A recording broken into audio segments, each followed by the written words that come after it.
MIT से मैं बेंगलोर के हिंदुस्तान एरोनॉटिक्स लिमिटेड HAL में बतौर ट्रेनी दाखिल हो गया। HAL से जब मैं एरोनॉटिकल इंजीनियरिंग ग्रेजुएट बनकर निकला तो जिंदगी ने दो मौके मेरे सामने खड़े कर दिए और दोनों मेरी परवाज के देरीना ख्वाब पूरे कर सकते थे। एक मौका था एयरफोर्स का, दूसरा मिनिस्ट्री ऑफ डिफेंस में directorate of technical development and production का। मैंने दोनों में अर्जी भेज दी और बैक वक्त दोनों से इंटरव्यू का बुलावा आ गया। एयरफोर्स के लिए मुझे देहरादून बुलाया गया था और डिफेंस के लिए दिल्ली। मेरे दोनों मुकाम 2000 किलोमीटर के फासले पर थे। ये पहला मौका था मेरा अपने वसी और विराट वतन को देखने का। खिड़की पर बैठा मैं इस देश की सरजमीन को पांव तले से बहता हुआ देख रहा था।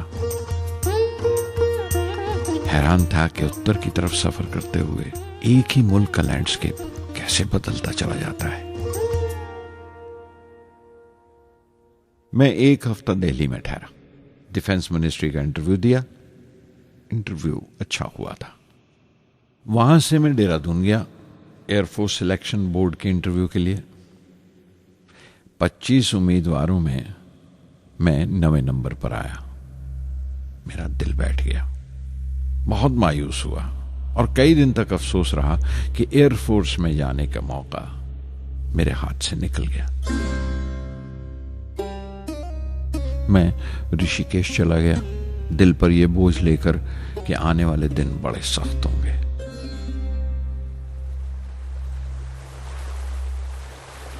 गंगा में स्नान किया और फिर चलता हुआ पास की पहाड़ी पर शिवानंद आश्रम तक पहुंच गया। स्वामी शिवानंद से भेंट हुई। देखने में बिल्कुल गौतम बुद्ध लगते थे। सफेद दूधिया धोती और पांव में लकड़ी की खड़ाऊ। उनकी बच्चों सी मासूम मुस्कान और सादा दिली देखकर बहुत प्रभावित हुआ मैंने बताया उन्हें कैसे मैं इंडियन एयरफोर्स में भर्ती होने से रह गया और मेरी कितनी शदीद ख्वाहिश थी आसमानों में उड़ने की, परवास करने की। वो मुस्कुरा दिए और बोले, ख्वाहिश अगर दिलो जान से निकली हो, वो पवित्र हो और उसमें शिद्दत हो, तो उसमें कमाल की एक इलेक्ट्रोमैग्नेटिक एनर्जी होती है, एक बरकी मकनातीसी ताकत होती है। दिमाग जब सोता है तो वो एनर्जी रात की खामोशी में बाहर निकल जाती है और सुबह कायनात ब्रह्मांड से सितारों की गति रफ्तार को अपने साथ समेटकर दिमाग में लौट आती है। इसीलिए जो सोचा है उसकी सृष्टि अवश्य है, वो तख्लीक होगा। तुम विश्वास करो इस अजली बंधन पर, इस वचन पर कि सूरज फिर लौटेगा, बाहर फिर से आएगी। मैं दिल्ली लौट आया, डिफेंस से अपना इंटरव्यू का नतीजा दरियाफ्त किया। जवाब में मुझे अपॉइंटमेंट लेटर थमा दिया गया और अगले दिन से सीनियर साइंटिफिक असिस्टेंट मुकर्रर कर दिया गया 250 रुपए की माहाना तनख्वाह पर। 3 साल गुजर गए। उन्हीं दिनों बेंगलोर में एरोनॉटिकल डेवलपमेंट एस्टेब्लिशमेंट ADE का एक नया महकमा खुला और मुझे वहां पोस्ट कर दिया गया। बेंगलोर कानपुर से बिल्कुल मुख्तलिफ शहर था।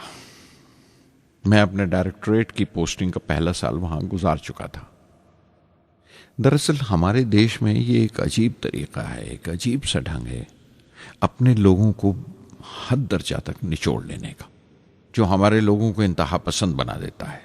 शायद इसलिए कि सदियों इस देश ने गैर मुल्की तहजीबों के जख्म भी खाए हैं और उन्हें अपने दामन में जगह भी दी है। अलग अलग हुक्मरानों से वफा करते करते हम अपनी हैसियत, अपनी यकताई खो बैठे हैं।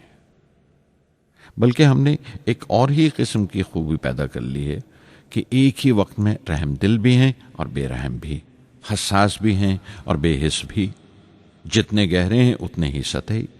ऊपर से देखो तो हम बड़े खुश रंग और खूबरू नजर आते हैं, लेकिन कोई गौर से देखे तो अपने हुक्मरानों की एक बेढब नकल से ज्यादा कुछ नहीं है। मैंने कानपुर में कल्ले में दबाए हुए पान वाले नवाब वाजिद अली शाह के नकलची बहुत देखे। और बेंगलोर में फिरंगियों के अंदाज में कुत्ते की जंजीर थामे टहलते हुए साहिबों की कमी नहीं थी। बेंगलोर में रहकर मैं रामेश्वरम के सुकून और गहरे शांत वातावरण के लिए तरसता था।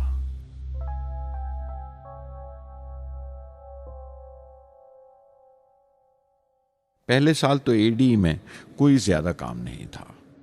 एक प्रोजेक्ट टीम बनाई थी कि 3 सालों में एक स्वदेशी हॉवरक्राफ्ट तैयार करें, और वो वक्त से पहले तैयार हो गया। नंदी उसका नाम रखा गया, शिव की सवारी के आधार पर। उसका डिजाइन हमारी उम्मीद से ज्यादा अच्छा था, लेकिन मैं सख्त मायूस हुआ जब आपसी कंट्रोवर्सीज की बिना पर सारा प्रोजेक्ट बालाए ताक रख दिया गया, बंद कर दिया गया। Professor MG Menon, Tata institute of fundamental research के डायरेक्टर, एक रोज अचानक ही हमारी जांच पड़ताल को आ पहुंचे। नंदी का जिक्र निकला। मुझसे पूछताछ करते हुए उन्होंने ख्वाहिश जाहिर की एक 10 मिनट की उड़ान के लिए। उसके 1 हफ्ता बाद की बात है। मुझे इनकोस्पार से बुलावा आ गया, the Indian committee for space research. मैं मुंबई चला गया रॉकेट इंजीनियर की पोस्ट के लिए इंटरव्यू देने। मेरा इंटरव्यू लेने वाले डॉक्टर विक्रम साराभाई और प्रोफेसर MG मेनन के अलावा मिस्टर सराफ थे, जो उस वक्त एटॉमिक एनर्जी कमीशन के डिप्यूटी सेक्रेटरी के ओहदे पर थे। डॉक्टर साराभाई की गर्मजोशी ने पहली ही मुलाकात में मेरा दिल मोह लिया। अगले ही दिन मुझे खबर मिल गई कि मैं चुन लिया गया। मुझे इनकोस्पार में रॉकेट इंजीनियर की हैसियत से शामिल कर लिया गया था। सन 1962 के देरीना हिस्से में कहीं इनकोस्पार ने थुम्बा में इक्वेटोरियल रॉकेट लॉन्चिंग स्टेशन बनाने का फैसला किया। थुम्बा केरला में त्रिवेंद्रम से परे एक दूर दराज के ऊंगते से गांव का नाम है। हिंदुस्तान में यह मॉडर्न रॉकेट बेस्ड रिसर्च की एक दबी सी इब्तदा थी, हल्की सी शुरुआत। उसके फौरन बाद ही मुझे 6 माह के लिए अमेरिका भेज दिया गया, नासा में रॉकेट लॉन्चिंग की ट्रेनिंग के लिए। जाने से पहले मैं थोड़ा सा वक्त निकालकर रामेश्वरम गया। मेरे अब्बा मेरी इस कामयाबी के लिए बहुत खुश हुए और मुझे उसी मस्जिद में ले जाकर शुक्राने की नमाज अदा की।